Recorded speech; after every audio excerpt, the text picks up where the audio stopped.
He's leaning in on one of his edges here. He's done some beautiful spoken word here and already brought so many people to tears of laughter and just to tears, because he can be boring. No, just he is a flat earther, but don't hold that against him. He's actually a very beautiful, beautiful man with a great soul. Give him a massive round of applause.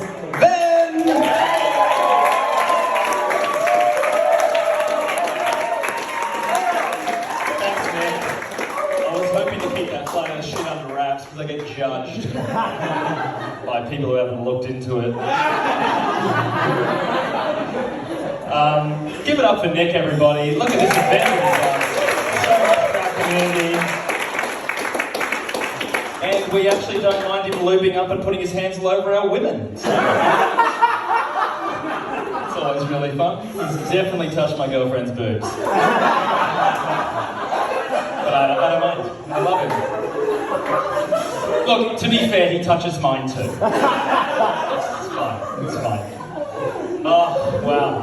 Yeah, Nick said this is an edge for me. I've been on a crash course with stand-up comedy for about 10 years.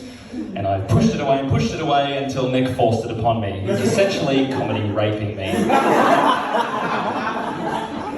See, I never know what's going to come out of my mouth. This is great. I did prepare some things, so we'll see how that goes.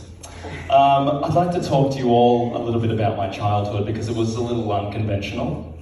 I grew up in a small town called Maryborough. Very small town. My parents are probably related. It would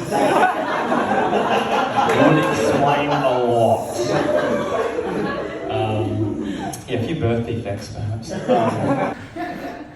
I had some interesting friends also. And I used to like going to their house because it was like being free. Because I grew up quite religious, and I would go to my friend's house and you could say shit. That was massive for me.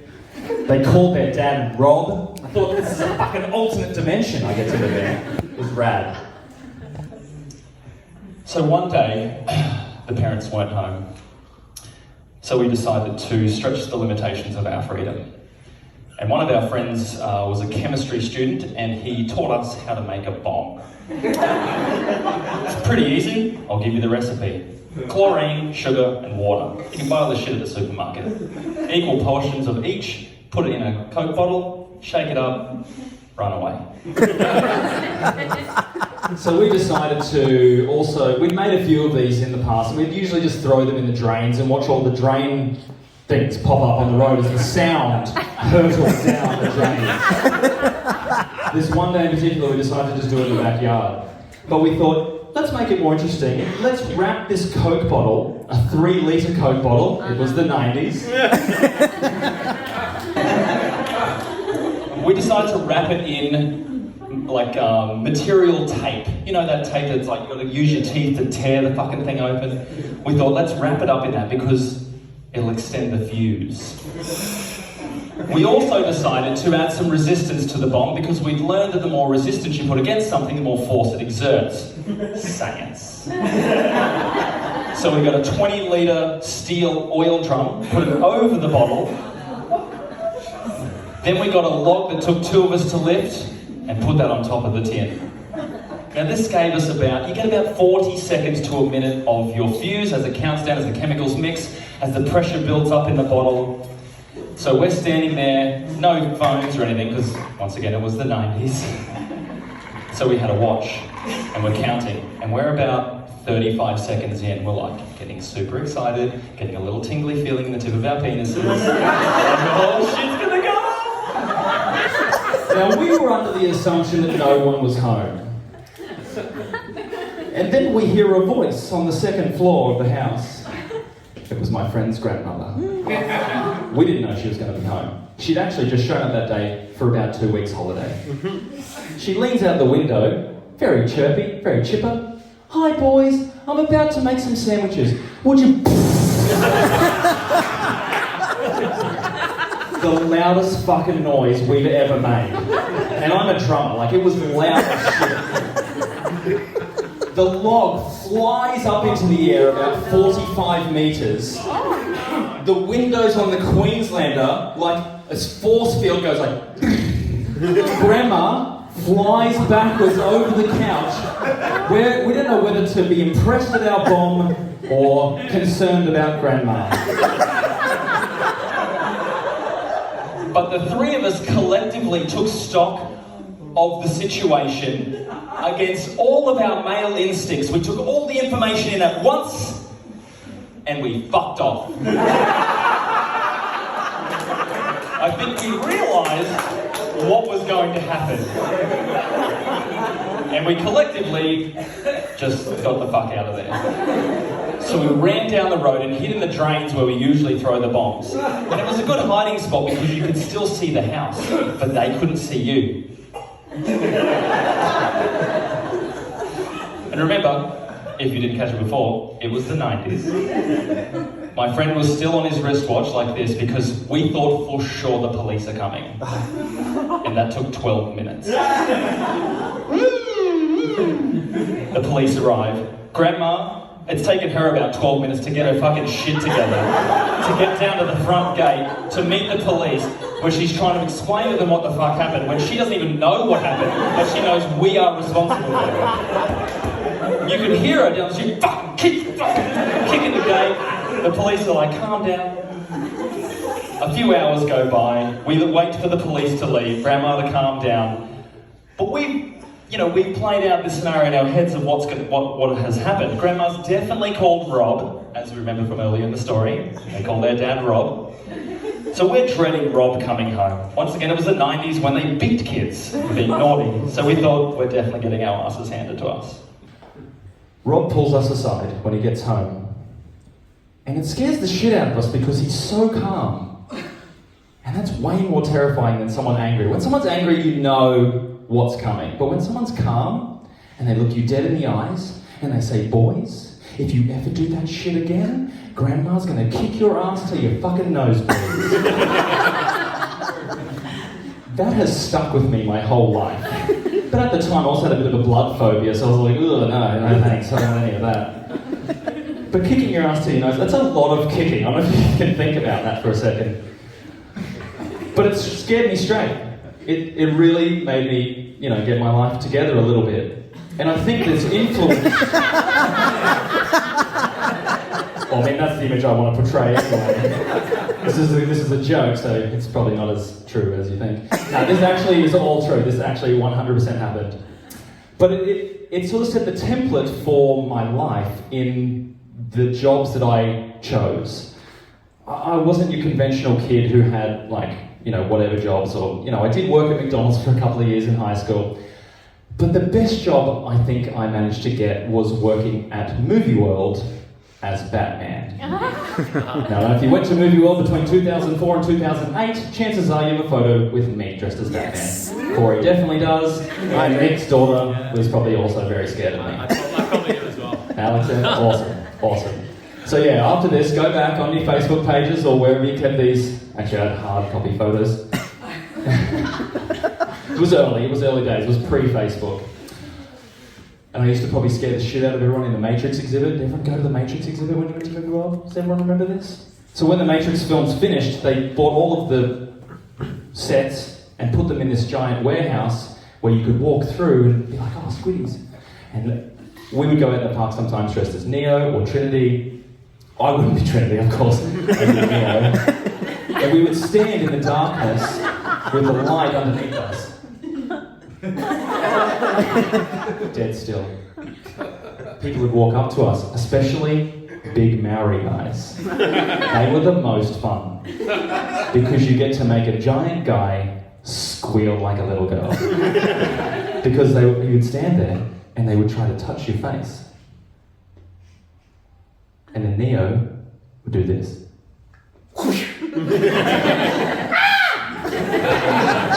I got a written warning for that one. I just need to check my list because, okay, alright.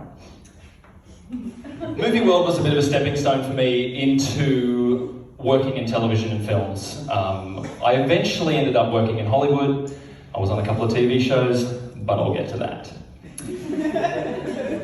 I've sort of been on a collision course with acting and performing my whole life because as a child, I had this weird ability to remember an entire movie after watching it.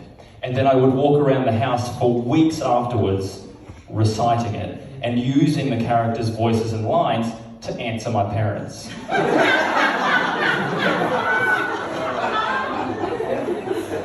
For example,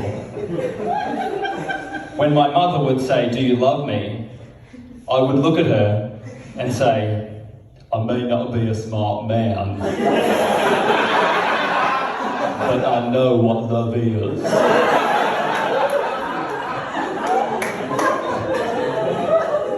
And then when Arnold Schwarzenegger became the governor of California, I thought, wow, this is fantastic. I get to walk around and talk like this every day. Don't fall into the trap of that's trying before you buy.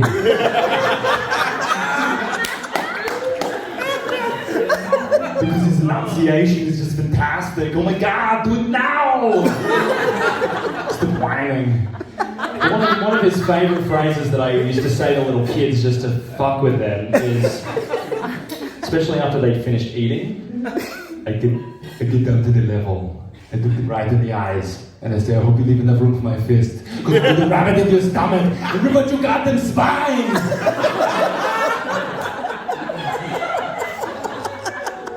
So then I became a living nanny. Because children love to be terrified into submission. Once again, movie world, and doing these impressions and doing characters in street theatre, the next inevitable step was going to Hollywood to chase the dream of being a famous bartender. No, that's not true. It's bartender or nanny, which I ended up being a live-in nanny because I inadvertently worked with children my whole life, and I kind of fell into this great job. I was a live-in nanny for 5.5 years with a very affluent Jewish family in Brentwood, which is like fancy as fuck. I went from living in my uncle's caravan outside of his one-bedroom apartment at a storage shed complex in Southern California to living in a $4 million mansion, being neighbours with Ted Danson, Mary Steenburgen and Ving Rhames. If you've never heard of those people, good for you. My brain remembers the most weird shit, and especially about like TV, movies and actors. Stuff that's completely irrelevant. Where am I going with this? I wandered away from the script. Oh yeah, that's right. I was on a little show called Beverly Hills Nannies.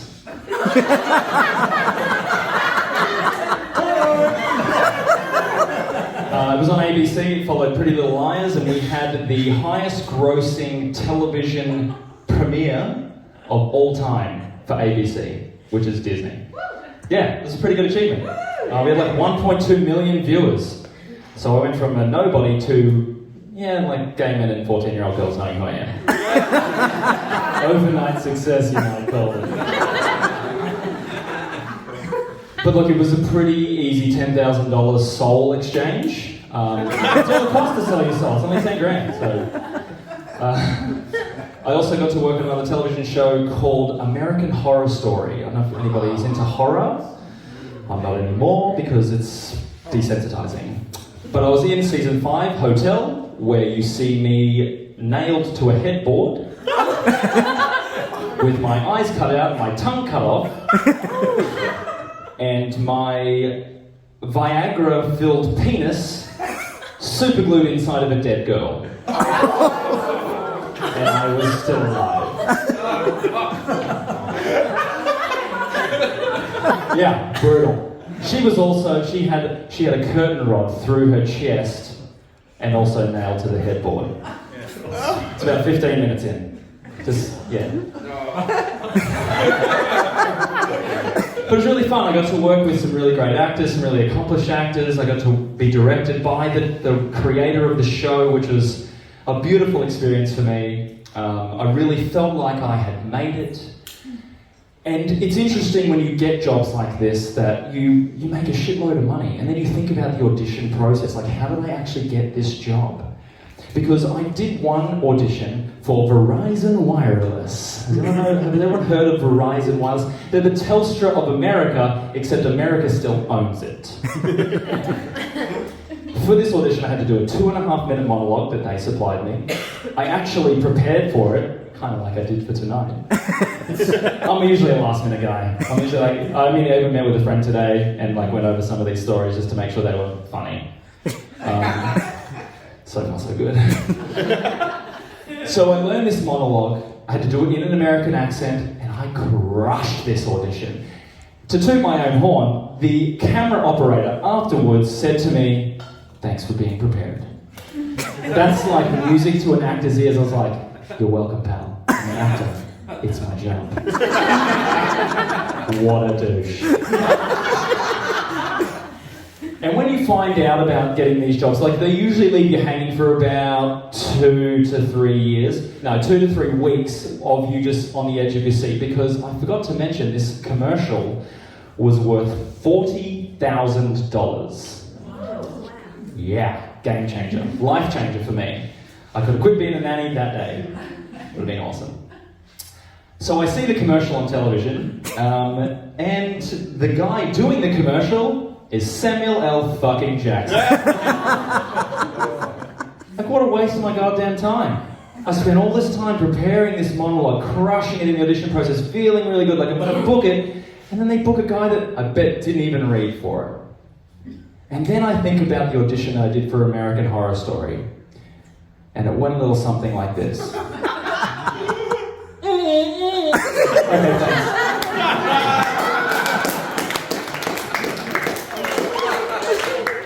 There is a moral in that story somewhere, and that is, don't try too hard, I guess. So I quit that dream, and now I'm building a bus. So, I don't really have a concluding joke. That was pretty much it. Thank you for making this a pleasure for me. I'm excited to see what everyone brings to the table, and remember, no matter how much you're nervous, no matter how much your inside is going, the outside just looks like you've got mild Parkinson's. Enjoy yourself, thank you very much.